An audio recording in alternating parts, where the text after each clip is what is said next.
who think I just like had this like overnight success, right? And here's the deal, okay? For me to get to where I am here, all right? Let me see if I can show you this shit. Let me just see if I can fucking give you the ultimate receipts. Okay. All right. So I have always been working multiple jobs, okay? And I was even so misguided in my youth. I was even fucking selling weed, trying to make the extra buck. Whatever I could get my hands on, I was trying to fucking sell it to make some fucking profits, right? So in addition to that, I always had 2 legitimate jobs. Okay.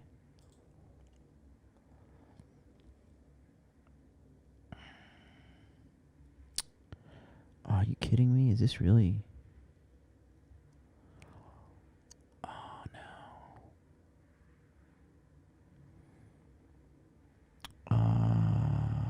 Inactive.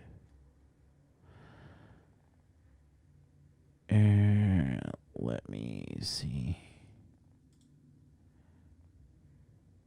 Okay. All right, let me just show you some shit.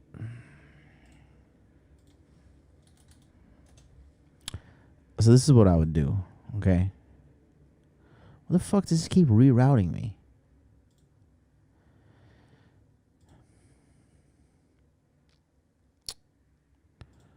States. All right, let me show you what I used to do. I used to be what they call a free cycler. Okay, here, let me show you what I did. So when I was broke, this is what I did. I would go to Craigslist, right? And then under the for sale sign right here, there's a section called free, okay? And what I would do is I would look for mattresses and sofas that people were giving away for free, right? Here you go, free twin headboard, football rails, right? And I had a cleaning machine, free couch, whoever can come get it, right? I had a pickup truck and I had like this creepy ass fucking rape van, like a big old white van, no windows in the back.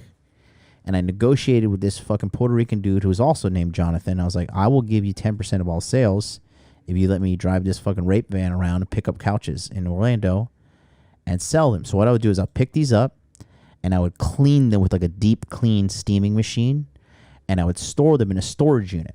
And the storage units in America, they have typically a system where like the first 3 months you can just store stuff there for $40, right? And then after that, the price went up to like $150. But what I did was I found 2 storage units that had these competing 3-month things, and I would do 3 months at storage unit A. And when that was up, I went to storage unit B, and I did 3 months there, and I did 3 months there, and I did that for years. And then I would take these things and I would charge extra. I would say, oh, well, if you want to come pick it up, it's at this storage unit. Or if you want a delivery and installation, I can deliver it straight up to your house. All you need to do is tell me your address and I'll bring this couch to you. I put the dimensions, I put everything on there. And I did that for years. When I came to Japan, I would work English teaching.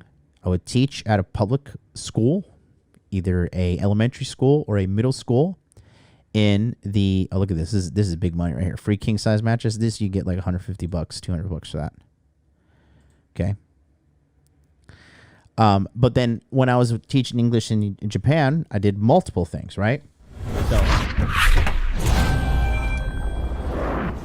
what I did was I would fucking work at the English school for, excuse me, no, not the English school. I would work at the public school, right? And I did that from 8 a.m. to like 1 p.m., 2 p.m. The contract always told me to stay at 5 p.m., but I would always like punk the Japanese fucking dude and be like, nah, bitch, I'm leaving and you ain't gonna do nothing about it. Right? Because I as long as I was a good teacher and the kids loved me, that's all that mattered, right?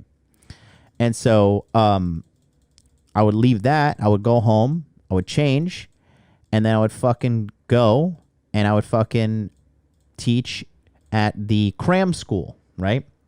This is the Juku. in Japanese, right? The juku is where the kids go to study. And because in Japan, after kids go to school, they go to fucking study school, right? And I worked at the Sesame Street one, and I taught English to children at Sesame Street, and I made 90 seconds. I made about 3,000 to 4,000 yen an hour, give or take $30-$40 an hour, right? And then I would go home, I would gym, dinner, and then I would live stream at night too. And even when I didn't live stream, I was just constantly hustling for gigs and trying to like build up something else, right? At that time, it was Airbnb. I had a good little run with Airbnb, but then I realized it couldn't scale because my family's retarded. They fucked everything up that they touched.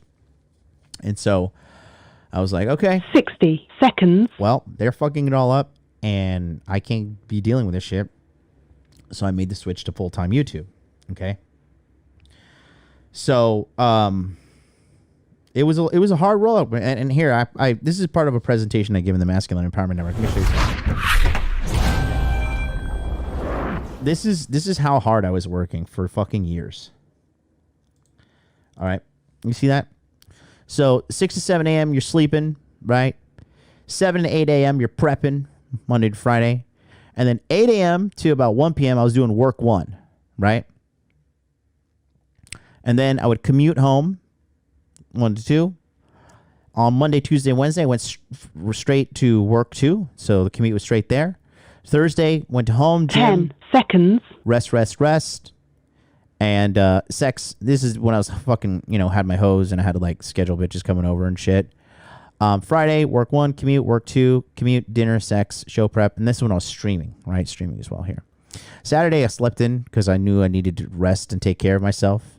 But then I went and I literally worked all day at Sesame Street. But these were good days because it was like big money days. So it was like what? 1, 2, 3, 4, 5, 6, 7. So 7 times 4. So it was like $250, $240 day for me there, right? Gym, dinner, sex. And at that time I was dating Miss MLD, and she was very loving and supporting me the whole time, which is great. She was happy to go to the beach and just fucking do regular pleb shit with me. She was just happy to be with me and to be in love with me. And it was a good time. And then Sunday, sleep, rest, sex, dinner, sex, right? And I did this for the longest time. Okay? It is not easy to become rich, but it is worth it. You are not going to get where you want to be in this life being a comfortable little Homo sapien. Period. Okay? Period. There is nothing easy about success. But you know what's harder? Being a complete fucking loser. Make sense? Same thing with Brandon. He said he would train personal trainer clients, right? And then he showered at the gym. And then he worked 8 hours as security standing on his feet at the Prada store, right? And then after that, he went and he worked at the moving company. And then on the weekends, he managed a restaurant, okay?